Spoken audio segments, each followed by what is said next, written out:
Hello, my name is Samantha Gallegos Perez, and I am a daughter of two Mexican immigrants. I was raised to have a lot of pride in who I am and to understand from where I came from. The only issue is that I was born in the US. There's so much that I can fully understand and grasp, even though I've eaten the food, I am fully involved in the culture, speak the language, around the people, but I don't have that full understanding of what it is to be Mexican. I just got back from Mexico City for the first time, and I was able to kind of really dive into the culture, and that is why I'm here today. I'm here to explain or inform all of you of how rich the Mexican culture is and how you can trace it back to one of the most ancient civilizations known as the Aztec Empire. A lot of the common things that we share with the Aztec Empire would be the food, the art, the architecture, and tradition. So by understanding how Aztec culture has influenced modern Mexico, we can understand national cultural appreciation, the history and its influence on Mexico's culture over time, and the importance of protecting and preserving indigenous heritage and its traditions. So in saying that, I don't know about any of you, but I love Mexican food, okay? And one of the most common ingredients of a lot of the dishes that we make is tortilla, cheese, meat, and salsa, right? But we're not the only people that do that as well. So you can trace that back. The Aztec people were doing the same thing. They were making maize, which is corn. They were using the same machines to make this. They were using the molcajete, which is to blend spices with avocado and tomato. They were using the metate, which was a little bit different, but just to make the masa, which is to make tortillas. They also used chili peppers, which is salsa. They used chocolate and avocado, which we also use. But it wasn't just that, it was also art. For example, a lot of the main concepts of their art that they used was bright colors, geometric design or patterns, and iconography.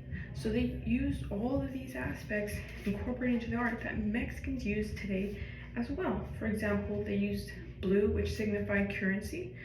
They also did red, which signified blood, gods, or the sun, and yellow, which was either corn or death, which is strangely enough. But it wasn't just that. They used a lot of geometric design, which was to help their people remember certain events or to educate the people. But they also used iconography. So iconography is the concept of using symbols that have a spiritual meaning.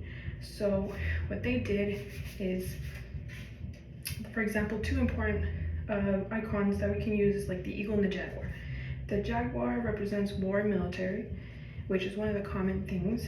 And then the other one was eagle, which was also used for sky, war, and a very powerful god that I cannot pronounce. But it's actually because, it's directly related to Mexico.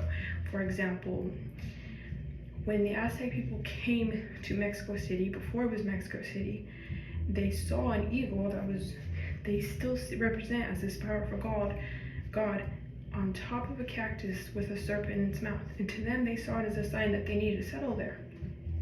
And now we directly associate that with the Mexican flag. Another example is a symbolism that we use in the art today that reflects indigenous culture. For example, Mexican muralism. One of the most important muralists was Diego Rivera. Diego Rivera was an important muralist that made sure to connect indigenous origins and day-to-day Mexicans versus the European style of painting that was commonly used at that time post the Mexican Revolution. I have a quote here. Horacio Lega states in Walter Benjamin in the Mexican Revolution, Diego Rivera embraced a form of painting that identified in subject and style with the popular traditions of the Mexican people after his return to Mexico. There were few people with the knowledge and qualifications to bring that realm of the popular to life and representation. So he was really known for incorporating those different type of aspects, and he was making sure to hold those cultural aspects into modern art and not to highlight as much as like how the Spanish colonialism. Another concept was the architecture. So, for example, the Tenochtitlan, which was the capital during the Aztec Empire, it was destroyed when the Spanish came, and so those remains, which was material included adobe and stone, was used to make the buildings and the houses of current day Mexico. And so you will see, when I was in Mexico City, you would see a lot of that architecture still there with a lot of those same patterns and those bold colors. And another concept that lastly I want to talk about is the tradition. So we all know Dia de los Muertos, Day of the Dead. Well, the Aztecs celebrated it too, but they called it something else. They called it Lady of the Dead.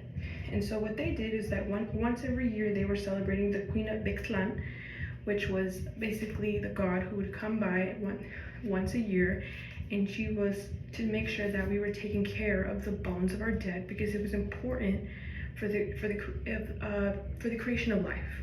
Okay, but when the Spaniards came and they brought their Catholicism, they changed it. They slightly changed it, and so they kind of replaced Lady of the Dead with La Catrina, which is essentially a skeletal woman with a European hat with flowers and feathers in it.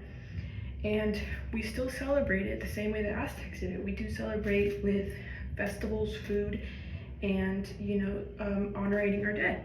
So it's the same concept but slightly different.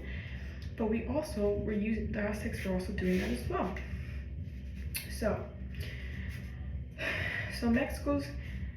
it's very important that we appreciate our cultural identity, because according to an article from the Development Psychology website from September 2023, ethnic pride reflects a strong background and has been associated with many positive developmental assets and outcomes for minority youth, including social connectedness, coping, caring, competence, confidence, and connection.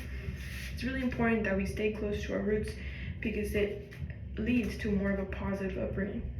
But not just that, but Mexico's cultural revolution. It highlights the connection between civilizations, and not just that, but how important it is to preserve our indigenous traditions, because that ultimately it leads to promoting cultural diversity.